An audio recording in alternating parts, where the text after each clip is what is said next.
Have you ever felt that knot in your stomach? You know, that little voice telling you to hit delete before you even hit record? Oh, yeah. It's super common, especially for creators. Yeah. Definitely.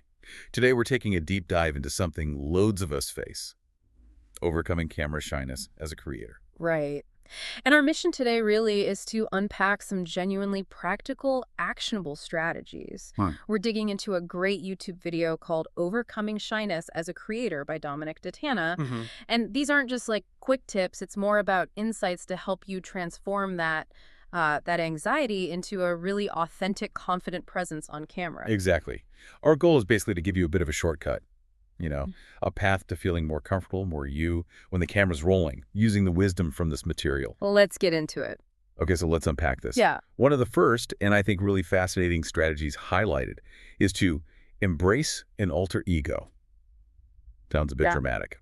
A little, yeah, but it's actually a powerful psychological trick. The idea is you consciously create a sort of persona, a character you step into just for filming. Right. Think about singers, Yeah. pop stars, or even really experienced speakers. They often have an onstage self. It helps shed inhibitions. So you adopt this more confident mindset. Exactly. You embody it, and your brain actually starts to internalize it.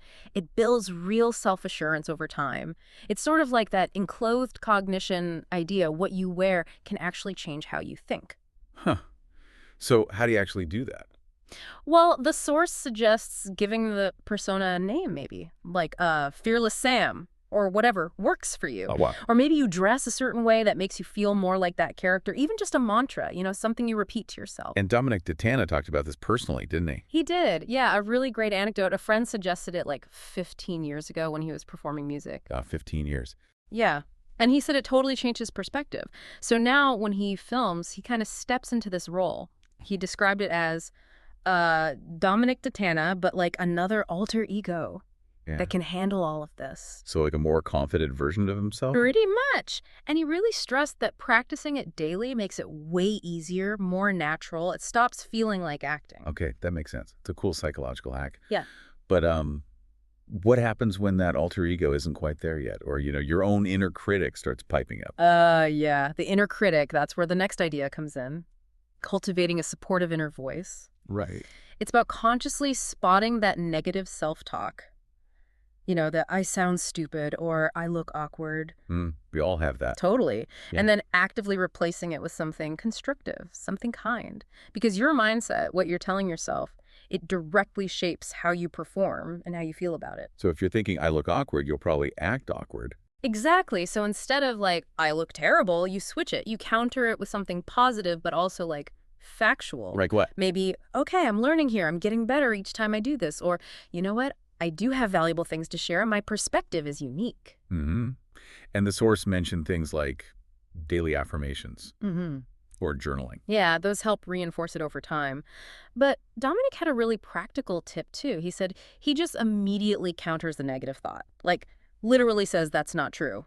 Back to himself. Oh, I like that. Like in the moment. Yeah, just a quick mental pushback. Stops the spiral. Okay, so we're working on the inner stuff, the alter ego, the positive self-talk. How does that translate physically? Yeah. On camera. The next strategy is practice intentional body language. Yeah, this is huge because how you hold yourself, your posture, your hands, your eye contact, it doesn't just affect how the audience sees you, it affects how you feel. Right, that feedback loop again. Exactly. Confident body language isn't just for show. Standing tall, shoulders back, it actually sends signals to your brain. It can lower stress hormones, boost your confidence. It's like you trick your brain into feeling better. So practical tips: stand tall. Yeah, sit or stand tall.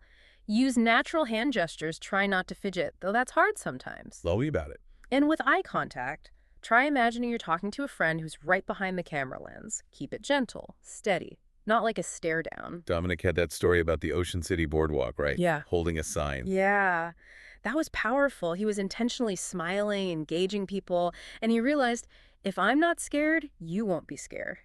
Your body language sends that signal. It projects energy. Okay, that makes sense. Project confidence. But what about before you even hit record? To get into that state, that brings us to warm-up routines. Yes. Super important. Like athletes warming up, right? These little rituals, they calm the nerves, they get you in the zone mentally and physically. And they're not just fluff, they actually prime your nervous system. Yeah, totally. So think physical stuff, Mhm. gentle stretches, maybe some shoulder rolls, even just a quick walk around the room to burn off that nervous energy, Hmm. and vocal warm-ups, humming works, or tongue twisters, Dominic mentioned, Betty Botter. And mentally, deep breaths are key. Slow them down. Visualize yourself being confident. Dominic specifically mentioned box breathing. Box breathing. Yeah, it's like breathe in for 6 counts, hold for 6, breathe out for 6, hold for 6. Really helps slow your heart rate, makes you feel calmer. Okay, I might try that one. Yeah. So beyond getting yourself ready, the tools matter too, right? Yeah. You might think shyness is all internal, but feeling iffy about your gear can make it worse, which leads to master your tech setup. Absolutely. If you're worrying about whether the camera's focused or if the mic is working, that just adds another layer of stress you really don't need. So having a dependable setup lets you relax and just focus on your message. Use a tripod, get your lighting, decent natural light is great, or a simple ring light. And the sound. Oh, definitely test your mic. Always. Yeah. Quick recording, listen back. Bad audio is like the #1 killer for videos. People click away instantly. It's almost more important than the video quality sometimes. Dominic really felt that pain, didn't he? Shared that story about filming for an hour and a half. And no audio. Nightmare fuel for a creator. Totally. He said audio was his biggest worry. Now he's got this whole multi-angle setup running TikTok live at the same time. Extra mic. Yeah, he's got it dialed in now. So the takeaway for us is spend that time, get to know your equipment. It reduces the jitters, and hey, maybe it even sparks some creative ideas for how you shoot. For sure. Okay, tech sorted, you're warmed up. Yeah. What about what you're actually going to say?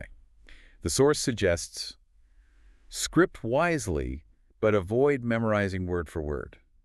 What's the thinking there? It's all about finding that sweet spot, right? Between having a plan and sounding natural. If you memorize everything perfectly, you can sound really stiff, robotic almost. Plus the anxiety. If you forget one word, the whole thing can fall apart in your head. Oh yeah, I've been there. Right. So bullet points are often better. They give you the key ideas, the structure, but let you talk more conversationally, more authentically. So jot down key points, maybe practice the transitions between them, use notes or a teleprompter just as a guide. Exactly. Dominic's actually a big fan of teleprompters. He said they can take away like 95% of your anxiety. Wow, 95%. Yeah. But he also said, hey, use AI like ChatGPT to help write a script. And if reading a full script word for word helps you get started as a beginner, do it. Right.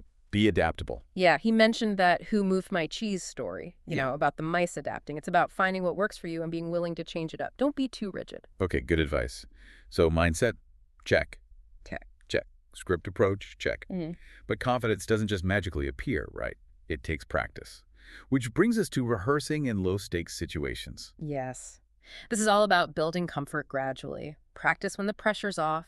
Get used to seeing and hearing yourself on camera without worrying about a big audience judging you. It's like creating a safe zone to experiment. So simple stuff, like recording quick video diaries on your phone. Yeah, exactly. Record them, watch them back. Get used to it. Or do a mock presentation for a friend, someone you trust. Or share with a small private group first. Dominic mentioned he'd made thousands of videos, right? And he regretted stopping those video diaries he did back in like 2014. 2014, 15. Yeah, he really underscored that consistent practice, even if it's just for you, is absolutely the key to getting comfortable. And inevitably, when you practice, you're going to mess up. Yeah. Which leads to maybe the most important mindset shift. Break the perfection mindset. Oh, this is crucial.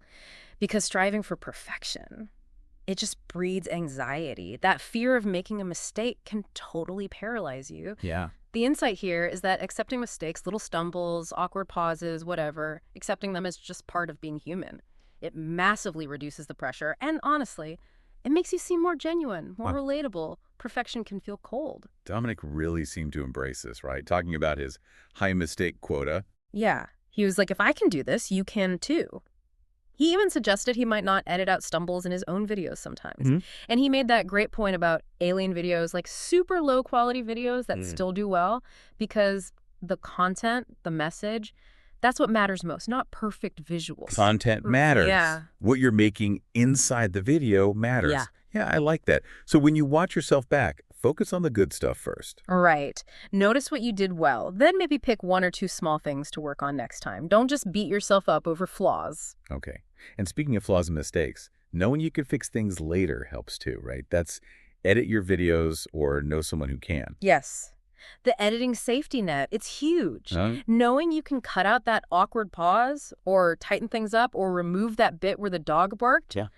it just frees you up to be more present and authentic when you're actually recording. You're less terrified of messing up because you know it's fixable. And Dominic recommended some specific tools. He did. He mentioned Recut for automatically chopping out long pauses, which sounds amazing. CapCut for features like AI upscaling. DaVinci Resolve for more pro stuff. He kind of playfully dissed iMovie, though. Okay, noted. He also said keep early videos short. So editing isn't overwhelming. Good point. Yeah, maybe 1 or 2 minutes to start. And he had that great practical tip. If you flub a line, just say it again, maybe a couple of times. Gives your future editing self options. Smart. The goal might be to get comfortable doing it in one take eventually, but Yeah. editing is your friend, a great safety net. Definitely. Okay, so you're practicing, you're editing, you're getting less hung up on perfection. Yeah. How do you actually start, like, sharing your stuff? That feels like the next big hurdle. It is. And the strategy here is gradual public sharing. Yeah. Slow and steady. Makes sense. Don't just jump in the deep end. Exactly. It's about acclimating, building your tolerance for being seen, step by step. Start by just recording for yourself, eyes only. Okay. Then maybe share privately. A trusted friend, a small supportive group online maybe. And then eventually you post something public. Maybe start small, short, casual clips on social media. Then build up to more polished stuff on YouTube or wherever. Dominic's own journey reflected that, didn't it? Practicing songs in his room. Yeah, then playing for family. Yeah. Then posting on YouTube way back in 2007. But he said it wasn't even for an audience at first. It was just to save his songs. Huh. Interesting. And he made that really important point. Give yourself permission to not be polished. Spending ages perfecting something doesn't guarantee anyone will watch it. Find that balance between quality and just getting it done, you know? Yeah. Consistency over perfection sometimes. Yeah. Okay, so you're sharing.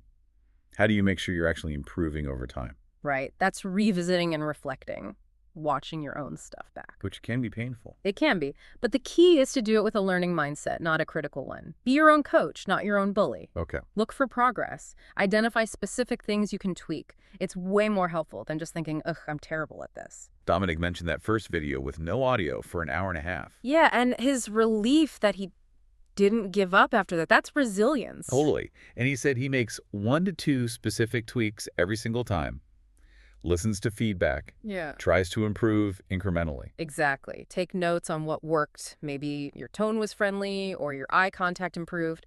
Then pick just 1 or 2 things for next time. Speak up a bit or pause less or whatever it is. And he also said, find creators like you, right, Yeah. to see what's possible. Yeah, find people you can relate to. It helps you think, hey, if they can do it, maybe I could do that too. And definitely celebrate the small wins along the way. Okay, good advice.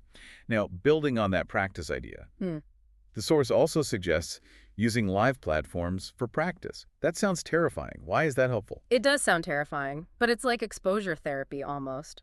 Live streams force you to deal with spontaneity. You have to handle little mistakes in real time because there's no editing. Ah, okay. No safety net there. Nope. So you learn to just roll with it. And that can actually boost your comfort level really quickly. It builds a different kind of confidence, a resilience to imperfection. So start small again. Definitely. Maybe just go live for a few minutes, talk about one quick thing, tell people it's casual, lower the expectations, then gradually make the sessions longer or more complex. Dominic, who was actually live while recording the video we're talking about, totally. He showed his strategy of using a banner on the stream so he didn't have to repeat info for new viewers. Smart. And yeah, he advised lowering expectations for live. It doesn't have to be perfect. And didn't he stumble over the word spontaneity while talking about spontaneity? He did. It was perfect. Yeah. A real-time example of just accepting a minor flub and moving on. That's exactly the point. Love it. Okay, final couple of points that seem to tie it all together. First, study your role models. Yeah, this is about learning from people you admire. Watch speakers or creators you like, but don't just watch passively. Pay attention. What are they doing with their hands, their voice? How do they connect? You can pick up practical tips, maybe mimic certain things, but the goal isn't to copy them exactly. It's about finding elements that resonate and incorporating them into your own style. And ask yourself, why do you like them?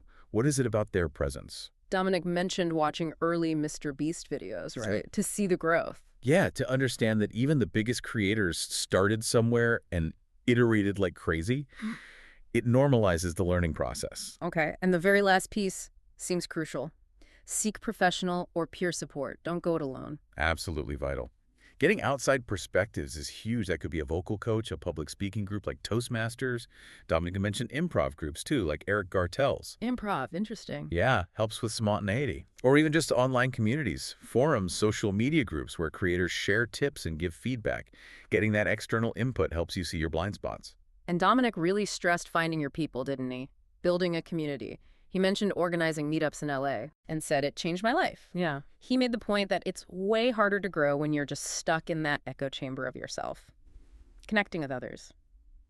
Game changer. Okay, so wrapping this all up, this deep dive really shows that overcoming camera shyness, it's not like flipping a switch, is it? Not at all. It's a journey. It takes consistent, intentional practice and a real willingness to embrace not being perfect. Right.